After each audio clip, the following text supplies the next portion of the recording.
Cùng với 4 loài thú lông nhím thì nó là một trong 5 loài thú đơn huyệt còn tồn tại, những loài động vật có vú duy nhất đẻ trứng thay cho đẻ con và loài duy nhất tồn tại.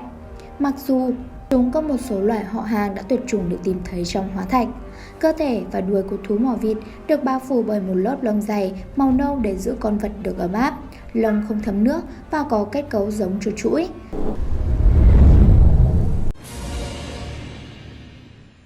Chào mừng tất cả các bạn quay trở lại kênh Sẻ Mã TV. Các bạn thân mến, thế giới động vật thì luôn phong phú và đa dạng, và có những điều đặc biệt mà tạo hóa đã dành tặng cho cuộc sống này cũng như là cho tự nhiên. Và một trong số những điều đặc biệt đó thì phải kể đến một loài động vật co mõm như mỏ vịt, đuôi dài như hải ly. Chúng đẻ trứng và di chuyển như một lớp bò sát, và thậm chí chúng còn cho con bú sữa như một lớp thú. Nghe đến đây thì chắc hẳn nhiều bạn đã đoán ra được đó là loài vật nào rồi đúng không? Đó chính là thú mỏ vịt.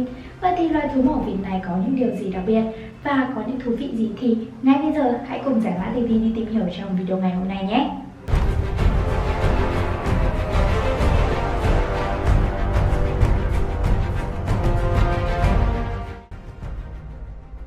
Chúng ta đều biết động vật có vú thường đẻ con, vậy mà trong tự nhiên thì lại có một loài động vật có vú đẻ trứng, đó chính là thú mỏ vịt.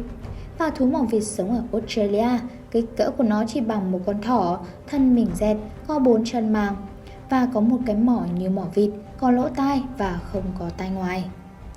1. Tìm hiểu về thú mỏ vịt.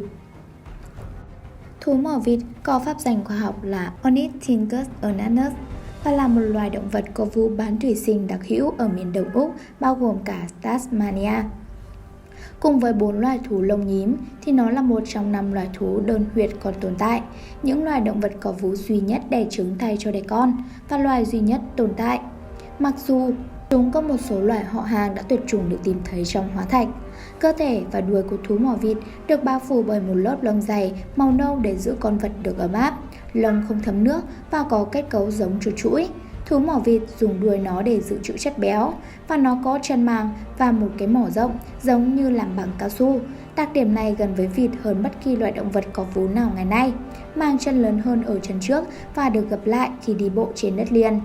Đuôi của thú mỏ vịt ngắn và có chức năng dự trữ mỡ để dùng vào mùa đông, nhưng chúng lại không hề ngủ đông. Chúng còn dùng đuôi để lái dưới nước. Chân ngắn nhưng mạnh, chân có màng bơi thích hợp cho việc bơi lặn. Lúc ở trên cạn, màng chân gấp lại để có thể dùng móng chân cho việc đào bới. Và cái mõm mềm rất nhạy cảm, có rất nhiều tế bào thần kinh ở trên đó. Và thú mỏ vịt cũng biết kêu. Chiều dài thân mình khoảng 61 cm và con cái khoảng 46 cm. Chúng có thân mình dài và dẹt, mình phủ đầy lông màu nâu, ngắn và mượt mà. Bộ lông của chúng không thấm nước, giúp chúng thích nghi với điều kiện sống dưới nước 12 tiếng mỗi ngày ở nhiệt độ gần 0 độ C. Với cân nặng khác nhau từ 0,7 cho đến 2,4 kg, con đực lớn hơn con cái, và con đực trung bình dài 50 cm, con cái dài 43 cm, với sự thay đổi đáng kể trong kích thước trung bình từ vùng này sang vùng khác. Và việc này thì dường như không theo bất kỳ quy tắc khí hậu nào, và có thể là do yếu tố môi trường, chẳng hạn như sự xâm lấn của con người. Và thú mỏ vịt có nhiệt độ cơ thể trung bình là 32 độ C. Tuổi thọ của chúng từ 10 cho đến 17 năm, thường sống ở hồ nước ngọt, phân bố ở phía đông của nước Úc. Và thú mỏ vịt được xem là một trong những báu vật của thiên nhiên nước Úc. 2. Đặc tính của thú mỏ vịt. Thú mỏ vịt có thể lặn dưới nước lâu khoảng 1 phút, lúc ở dưới nước thì chúng ngắm nghiền mặt lại. Không những thế, mũi và tai cũng được bịt kín, không có lỗ nào cho nước chui vào. Trong tình trạng bí các giác quan như vậy thì thú mỏ vịt vẫn có thể kiếm mồi và bơi lội tốt ở dưới nước. Trong khi tìm thức ăn thì chúng dùng 2 loại giác quan trên mõm, một loại là nhờ chạm vào các loại vật và loại còn lại thì nhờ vào kích thích điện. Chúng có thể phát hiện ra hướng dòng điện nhỏ phát sinh từ các hoạt động cơ thể của những con mồi nhỏ. Ngoài ra thì còn phát hiện được dòng điện yếu phát ra khi mà dòng nước chảy qua những vật bất động. Và khi ở trên cạn thì thú mỏ vịt lại dùng mắt để nhìn, và đôi mắt ấy rất tinh tường, có thể nhìn xa. Thế nhưng chúng lại có một điểm yếu, đó là vì vị trí của mắt bị khuất nên không thể nhìn thấy những gì ở bên dưới mõm. 3. Cơ chế kiếm ăn của thú mỏ vịt. Thú mỏ vịt thì chúng chủ yếu hoạt động về đêm, và người ta thường thấy chúng nhiều nhất là vào lúc rạng đông và chạng vạng tối. Chúng bắt ăn những động vật nhỏ ở nước mà chúng tìm thấy trong lớp bùn dưới đáy sông hồ, và chúng ăn nhiều loại thức ăn gồm động vật không xương sống như cá nhỏ, trứng cá, ếch, nhái và nòng nọc. Chỉ trong một ngày thì chúng có thể ăn lượng thức ăn bằng nửa trọng lượng cơ thể của chúng. Vào mùa đông giá rét thì thú mỏ vịt vẫn bơi lội để đi tìm kiếm thức ăn. Chúng buộc phải thích nghi với cái lạnh để xuống nước kiếm ăn. Nhiệt độ bên ngoài càng xuống thấp thì chúng lại càng phải làm cho cơ thể nóng lên để duy trì thân nhiệt. Muốn như vậy thì chúng phải ăn nhiều, nhưng điều khó khăn là trong thời tiết lạnh cóng như thế, thức ăn trở nên khan hiếm. Bình thường chúng đã dành nửa ngày để kiếm ăn, vào mùa hè thì chúng ăn nhiều hơn để dự trữ mỡ. Và thú mỏ vịt không có răng, thay vì nhai nghiền nát thức ăn bằng những mảng sừng trong mỏ, có thể nghiền nát thức ăn cùng với cát và sạn. Khi bắt được ít mồi thì chúng chuyển thức ăn xuống những cái túi bên má dưới mõm, và khi ngoi lên mặt nước thì thú mỏ vịt đưa thức ăn lên vùng miệng. Ở đó thức ăn được nghiền nát nhờ tấm nghiền trong mỏ. 4. Cách sinh sản của thú mỏ vịt. Thú mỏ vịt có phương thức sinh sản rất kỳ lạ, nó vừa đẻ trứng vừa cho con bú sữa và được coi là loài động vật có vú, nhưng thú mỏ vịt mẹ không có vú và núm vú, nó chỉ có một bộ phận tiết ra sữa giống như là tiết ra mồ hôi, và thú mỏ vịt con bò lên ngực mẹ để liếm sữa. Và con thú lạ này sống gần nước, thường đào hang ở bờ sông hay bờ hồ, và chúng làm hai loại hang, hang để ở và hang để đẻ trứng ấp con. Hang thì bao giờ cũng có một lối thoát ở trên cạn và một lối thoát ở dưới nước. Tuy nhiên thì hang của chúng gặp một vấn đề về oxygen. Vì chúng ở trong hang động một thời gian dài nên có thể dùng cạn lượng oxygen ở trong đó. Vào mùa sinh sản thì con cái có thói quen che lấp cửa ra vào mỗi khi chúng ra khỏi hang hoặc là mỗi khi chúng vào hang. Con non thì ở trong hang suốt một khoảng thời gian 3 tháng nên tiêu tốn một lượng oxygen lớn. Và có thể thú mỏ vịt phải tự điều chỉnh hóa chất lỏng trong cơ thể để có thể sử dụng tốt lượng oxygen chỉ hạn chế đó. Và con cái thường đẻ từ 2 cho đến 3 trứng vào khoảng giữa tháng 8 và tháng 10. Trứng được đẻ bên trong cái hang sâu đến 20 mét. Con cái ấp trứng từ 12 cho đến 14 ngày bằng bụng và đuôi trên của cái ổ để được lót bằng cỏ và lá. Sau 2 tuần trứng nở thì khi trứng nở con non chỉ dài khoảng 1,25 cm. Con mẹ không có đầu vú và sữa được tạo ra từ những tuyến lớn ở dưới da. Sữa tiết ra từ hai chỗ có cấu trúc giống như là núm vú. Con non đè vào những nơi đó có sữa chảy xuống lông bụng của mẹ, khiến chúng để liếm và mút sữa chảy ra. Và sữa này có nhiều chất sắt, lượng sắt gấp 60 lần lượng sắt có trong sữa bò. Con non uống sữa mẹ từ 4 đến 5 tháng và vẫn ở trong hang.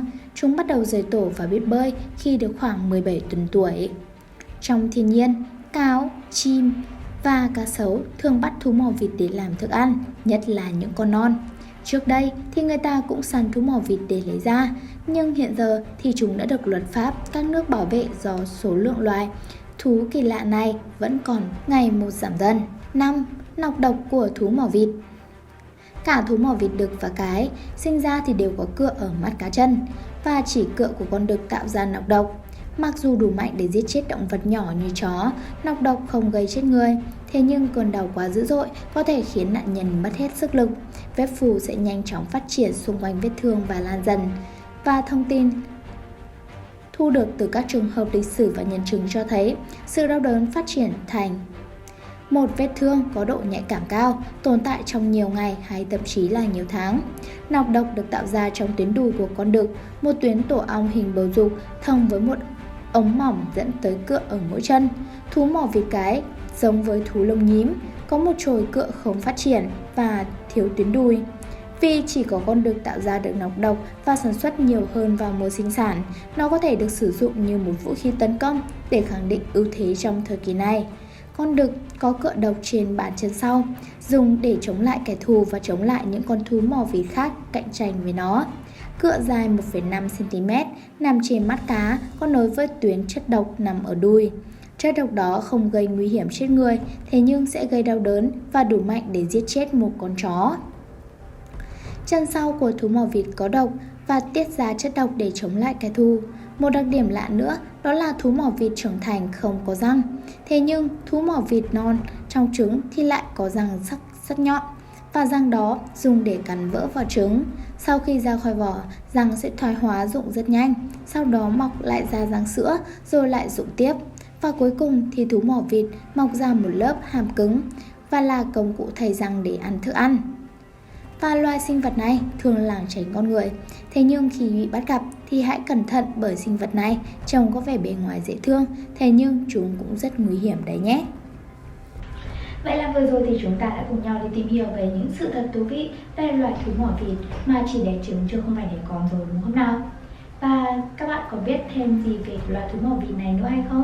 Hãy comment ý kiến của các bạn ở bên phía dưới bình luận nhé. Và nếu các bạn thấy video này hay thì đừng tiếc một like và share để ủng hộ cho Giải Mã TV. Và đừng quên nhấn nút đăng ký kênh, nhấn vào tín hiệu chuông để nhận thông báo mỗi khi Giải Mã TV ra những video mới nhất nhé. Và bây giờ thì xin chào và hẹn gặp lại.